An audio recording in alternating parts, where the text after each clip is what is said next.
Treasury Secretary Bessant sharply criticized Europe's approach to sanctions against Russia, calling the efforts ineffective while praising President Trump's decisive actions. So what about EU countries? Well, I would like to hear the reply from the EU and the European countries. They obviously have sanctions that are very similar to what the U.S. has put in place. In fact, oftentimes the U.S. and Europe are lockstep announcing sanctions that are similar or the same around the same time. But sanctions is more than just putting out there the restrictions. It's also enforcing the sanctions. And so perhaps Secretary Bessant is suggesting that Europe hasn't done a good enough job of enforcing its sanctions. If that's accurate, then Europe needs to do that. And I would like to hear what the European response is. One other area of disagreement is that European countries continue to buy oil and gas from Russia, although that's a very limited number of countries, mainly Hungary and Slovakia. And Hungary has been a difficult country to deal with on Ukraine. It's actually more in line with the U.S. than it is with Europe, and there's that close friendship between Orban and President Trump. So if the U.S. administration is truly upset about the buying of Russian oil by Hungary, President Trump could lean on President Orban in order to get Hungary to stop buying Russian gas and oil. David, concerning the role of President Trump, yes, President Donald Trump has not been involved in the details of the 28-point peace plan drafted by his administration as part of efforts to address Russia's war against Ukraine, reported by the Washington Post. And according to the Washington Post, an unnamed U.S. official described Trump's level of awareness as minimal. Quote, "You tell him I'm going to try to get a deal, he will say, great, go see what you can do." And that's the level of detail he has. What might this indicate about decision-making and delegation within the current U.S. administration? And what do you think about this publication? Well, presidents do have to delegate power, but with something as important as this, you would think President Trump would be strongly familiar with what his team is doing. And it would not be wise for President Trump to just let Witkoff do this on his own. Neither President Trump nor Witkoff have a strong background and familiarity with the conflict between Russia and Ukraine, so they should be relying on experts and on intelligence reports from our intelligence agencies and from our diplomats in order to inform the approach that they take to try to get a peace agreement. It's a good thing for the U.S. to press for a peace agreement.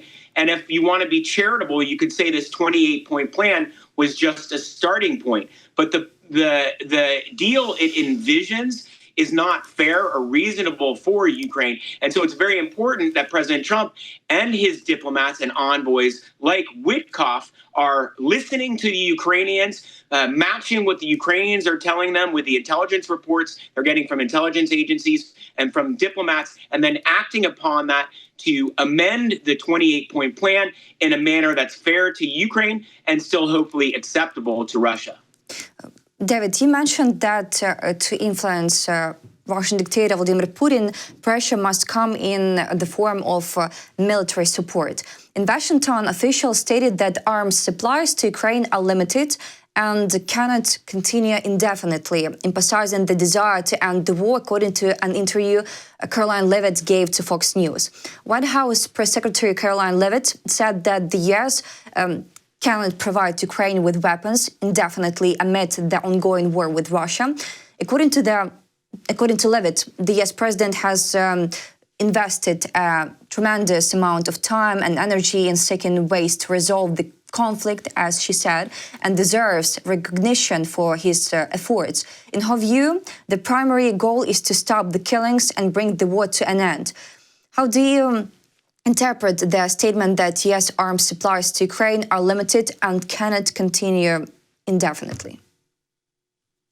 Well, that is consistent with what the Trump administration has said from the beginning when President Trump took the oath of office in January. And it's also consistent with the campaign that they weren't going to continue, at least at the level that the Biden administration was, in terms of donating weapons, giving weapons for free to Ukraine. U.S. weapons still can't be provided to Ukraine. The model that has developed is that Ukraine is using its own funds and also funds that are provided by Europe to buy U.S. weapons. And that should be in the interest of President Trump. He talks about wanting American companies to have more deals, to have more manufacturing here in the United States to correct the trade imbalance that we have with countries around the world. And so one way to do that is for us to sell U.S. weapons to Ukraine. So hopefully that can continue. And obviously, the American defense industry is almost unlimited in its capacity and capability to build more weapons and construct more weapons. They just have to get the orders in, and it will take some leadership by the Trump administration to steer our defense companies to starting production lines that will be important for the future of Ukraine. Also, it's important that Ukraine has the funds to buy these weapons, and one way that Ukraine could get these funds is to use the frozen Russian central bank assets, which has been discussed a lot. David, and NATO allies should make regular contributions, for example, to the Pearl program at a level of approximately $1 billion per month so that Ukraine can receive US weapons without interruption. What challenges could arise if NATO contributions to the Pearl program are delayed or insufficient?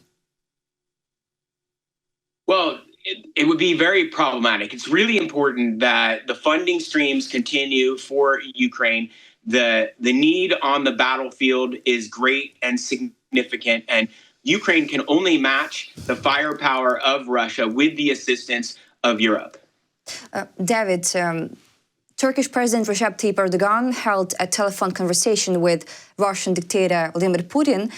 They discussed ending the war in Ukraine. According to the Turkish President's office and the Kremlin press service, what role might Turkey be playing as a mediator or facilitator in the peace process?